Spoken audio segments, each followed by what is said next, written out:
ओम त्र्यंबकं यजामहे सुगंधिं पुष्टिवर्धनम् उर्वारुकमिव वंदना मृत्युर्मुक्षीयमामृता। नमस्कार, राधे राधे दोस्तों, एक बार फिर से आप सभी का स्वागत है आपके अपने चैनल राज लक्ष्मी पर। तो आज की इस वीडियो में मैं आप सभी के लिए लेकर आई हूँ श्रावण मास महात्म्य के 7वें अध्याय की कथा। श्रावण मास महात्म्य अध्याय 6 में हमने देखा था सोमवार व्रत कथा। तो आज हम देखेंगे श्रावण मास महात्म्य के 7वें अध्याय की कथा। तो चलिए शुरू करते हैं। अध्याय 7 में हम देखेंगे मंगला गौरी व्रत का वर्णन तथा व्रत कथा।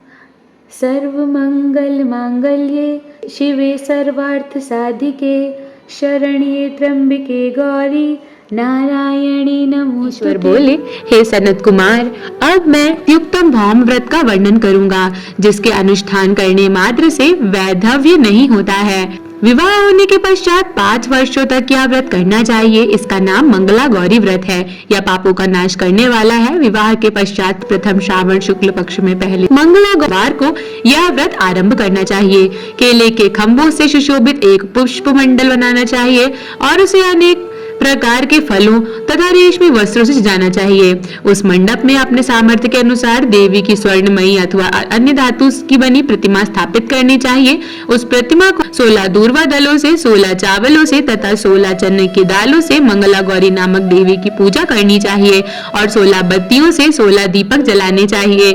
दही तथा भात का नैवेद्य भक्ति पूर्वक अर्पित करना चाहिए। देवी के पास ही पत्थर का सील तथा लोढ़ा स्थापित करना चाहिए। 5 वर्ष तक इस प्रकार से करने से पश्चात उद्यापन करना चाहिए। माता को वायन प्रदान करना चाहिए, जिसकी विधि आप सुनिए। अपने सामर्थ्य अनुसार एक पल प्रमाण स्वर्ण की अथवा उसके आधे प्रमाण की अथवा उसके भी आधे प्रमाण की मंगला गौरी की प्रतिमा निर्मित करानी चाहिए। अपनी शक्ति के अनुसार स्वर्ण आदि से बने तंडुल पूरित पात्र पर वस्त्र तथा रमणीय कुंची की ओढ़नी रखकर उन दोनों के ऊपर देवी की प्रतिमा स्थापित करनी चाहिए।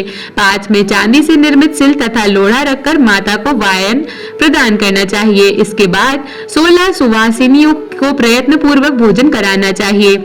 हे विप्र, इस विधि से व्रत करने पर 7 जन्मों तक सौभाग्य बना रहता है और पुत्र पौत्र आदि के साथ संपदा विद्यमान रहती है। सनत कुमार बोले, सर्वप्रथम व्रत करने को किसने कहा था और किसको इसका फल प्राप्त हुआ? हे शंभो, जिस तरह से मुझे इसके प्रति निष्ठा हो जाए कृपा करके वैसे ही बताएं। ईश्वर बोले, हे सनत कुमार, पूर्व काल के कुरु देश में श्रुति कीर्ति नामक एक विद्वान कीर्तिशाली शत्रुओं का नाश करने वाला 64 कलाओं का ज्ञाता तथा धनुर्विद्या में कुशल राजा हुआ करता था। पुत्र के अतिरिक्त अन्य सभी शुभ चीजें राजा के पास थीं। अतः वह राजा संतान के विषय में अत्यंत चिंतित हुआ और जप ध्यान पूर्वक देवी की आराधना करने लगा। तब उसकी कठोर तपस्या से देवी प्रसन्न हो गई और उसने यह वचन बोले, हे सुवत्र, वर मांगो। श्रुति कीर्ति बोला, हे देवी, यदि आप मुझ पर प्रसन्न हैं तो मुझे एक सुंदर पुत्र दीजिए। हे देवी, आपकी कृपा से अन्य किसी भी वस्तु का अभाव नहीं है। उसका यह वचन सुनकर पवित्र मुस्कान वाली देवी ने कहा, हे राजन, तुमने अत्यंत दुर्लभ वर मांगा है, फिर भी कृपावश मैं तुम्हें अवश्य दूंगी। किंतु हे राजेंद्र सुनिए, यदि परम गुणी पुत्र चाहते हो तो वह केवल 16 वर्ष तक ही जीवित रहेगा और यदि रूप तथा विद्या से विहीन पुरुष चाहते हो तो दीर्घजीवी होगा। देवी का यह वचन सुनकर राजा चिंतित हो उठा और पुनः अपनी पत्नी से परामर्श करके उसने गुणवान तथा सभी शुभ लक्षणों से संपन्न 16 वर्ष की आयु वाले पुत्र को मांगा।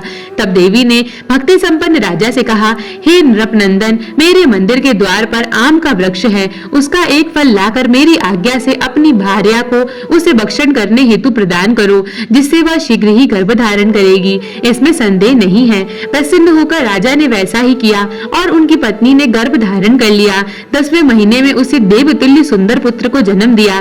तब हर्ष तथा शोक से युक्त राजा ने बालक का जात कर्म आदि संस्कार किया और शिव का स्मरण करते हुए उसका नाम चिरायु रखा। इसके बाद पुत्र के 16 वर्ष के होने पर पत्नी सहित राजा चिंता में पड़ गए और वे विचार करने लगे कि यह पुत्र बड़े कष्ट से प्राप्त हुआ है और मैं इसकी दुखद मृत्यु अपने ही सामने कैसे देख सकूंगा। ऐसा विचार करके राजा ने पुत्र को उसके मामा के साथ साथ काशी भेज दिया। प्रस्थान के समय राजा की पत्नी ने अपने भाई से कहा कि कार्पटिक का वेश धारण करके आप मेरे पुत्र को काशी ले जाइए। मैंने भगवान मृत्युंजय से पूर्व में पुत्र के लिए प्रार्थना की थी और कहा था कि हे विश्वेश, आप जगतपति की यात्रा के लिए मैं उस पुत्र को अवश्य भेजूंगी, अतः आप मेरे पुत्र को आज ही ले जाइए और सावधानी पूर्वक इसकी रक्षा कीजिए। अपनी बहन की यह बात सुनकर भांजे के साथ वह चल पड़ा।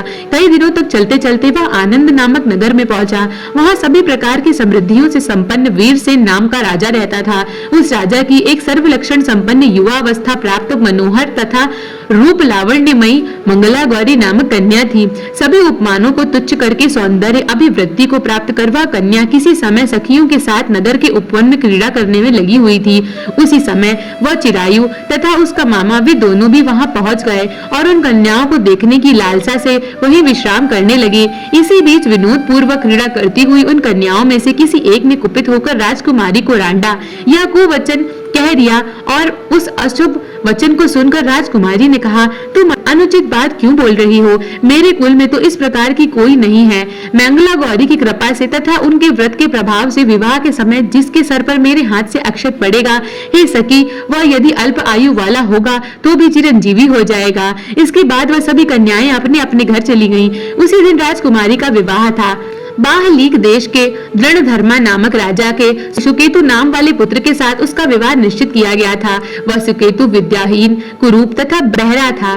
तब सुकेतु के साथ आए हुए उन लोगों ने विचार किया कि इस समय कोई दूसरा श्रेष्ठ वर ले जाना चाहिए और विवाह संपन्न हो जाने के बाद वहां सुकेतु पहुंच जाए। उन लोगों ने चिरायु के मामा के पास जाकर याचना की कि आप इस बालक को हमें दे दीजिए, जिससे हमारा कार्य सिद्ध हो जाए। इस पृथ्वी पर परोपकार के समान कोई दूसरा धर्म नहीं है। उसकी बात सुनकर चिरायु का मामा मन ही मन प्रसन्न हुआ, क्योंकि उसने उपवन में पहले ही मंगला गौरी की बात सुन ली थी। फिर भी उसने एक बार कहा कि आप लोग इसे किस लिए मांग रहे हैं? कार्य की सिद्धि हेतु वस्त्र अलंकार आदि मांगे जाते हैं, वर तो कभी भी नहीं मांगा जाता। तथापि आप लोगों का सम्मान रखने के लिए मैं इसे दे रहा हूँ। इसके बाद चिरायु को वहां ले जाकर उन लोगों ने विवाह संपन्न कराया। सप्तपदी आदि के हो जाने पर रात्रि में शिव पार्वती की प्रतिमा के समक्ष उस चिरायु ने हर्षयुक्त होकर मंगला गौरी के साथ शयन किया। उसी दिन चिरायु के 16 वर्ष पूर्ण हो चुके थे और अर्धरात्रि में साक्षात काल सर्प रूप में वहां आ गया। इसी बीच संयोगवश राजकुमारी जाग गई। उसने उस सर्प को वहां देखा और भय से व्याकुल होकर कांपने लगी। तभी उस कन्या ने धैर्य धारण 16 उपचारों से सर्प की पूजा की और पीने के लिए उसे दूध दिया। उसने दीनता भरी वाणी से उस सर्प से प्रार्थना की तथा स्तुति की। मंगला गौरी प्रार्थना करने लगी, मैं उत्तम व्रत को करूंगी जिससे मेरे पति जीवित रहे। ये जिस तरह से चिरकाल तक जीवित रहे, आप वैसा कीजिए। इतने में सर्प वहां स्थित एक कमंडलू में प्रवेश कर गया और उस मंगला गौरी ने अपनी कुंचिका से उस कमंडलू का मुंह बांध दिया। इसी बीच उसका पति अंगड़ाई लेकर जाग गया और अपनी पत्नी से बोला, हे प्रिय, मुझे भूख लगी है। तब वह अपनी माता के पास जाकर खीर, लड्डू आदि ले आई और उसके द्वारा दिए भोज्य पदार्थों को उसने प्रसन्न मन होकर खाया। भोजन के पश्चात हाथ धोते समय उसके हाथ से अंगूठी गिर पड़ी। तांबूल खाकर वह पुनः सो गया। इसके बाद मंगला गौरी कमंडलू को फेंकने के लिए जाने लगी। विधि की कैसी गति है कि उस कमंडलू में से बाहर की ओर जगमग करती हुई हार कांति को देखकर वह आश्चर्यचकित हो गई। घट में स्थित उस हार को उसने अपने कंठ में धारण कर लिया। उसके बाद कुछ रात शेष रहते ही चिरायु का मामा आकर उसे ले गया। इसके बाद वर पक्ष के लोग सुकेतु को वहां ले आए। उसे देख मंगला गौरी ने कहा कि यह मेरा पति नहीं है। अब उन सभी ने कहा, हे शुभो, तुम यह क्या बोल रही हो? यहाँ तुम्हारा कोई परिचायक हो तो उसे हम लोगों को बताओ। मंगला गौरी बोली, जिसने रात में 9 रत्नों से बनी अंगूठी दी है, उसकी उंगली में इसे डालकर परिचायक निशानी देख ले। मेरे पति ने रात्रि में मुझे जो हार दिया था उसके रत्नों का समुदाय कैसा है, इस बात को यह बताएं। यह तो कोई अन्य ही है। इसके अतिरिक्त रात्रि में आम सींचते समय उनके पैर कुमकुम से लिप्त हो गया था। वह मेरी जांघ पर अभी भी विद्यमान है, उसे आप लोग शीघ्र देख लें। साथ ही रात में परस्पर भाषण तथा भोजन आदि जो कुछ किया था उसे यह भी बता दे, तब यह निश्चित हो जाएगा कि यह मेरा ही पति है। इस प्रकार उसका वचन सुनकर सभी ठीक है कहने लगे, किंतु जब एक भी बात ना मिली तब सभी ने सुकेतु को उसका पति होने से निषिद्ध कर दिया और वर पक्ष वाले जिस तरह से आए थे उसी तरह से चले गए। उसके बाद अपने वंश को बढ़ाने के लिए महान यश से संपन्न परम मनस्वी मंगला गौरी के पिता ने अन्नपान आदि का सत्र चलाया। उन्होंने वर पक्ष का वृतांत कानों कान सुन लिया कि स्वरूप से कुरूप होने के कारण लोगों के द्वारा किसी अन्य को वर के रूप में आदर पूर्वक लाया गया था। तब उन्होंने अपनी कन्या को पर्दे के भीतर बिठा दिया।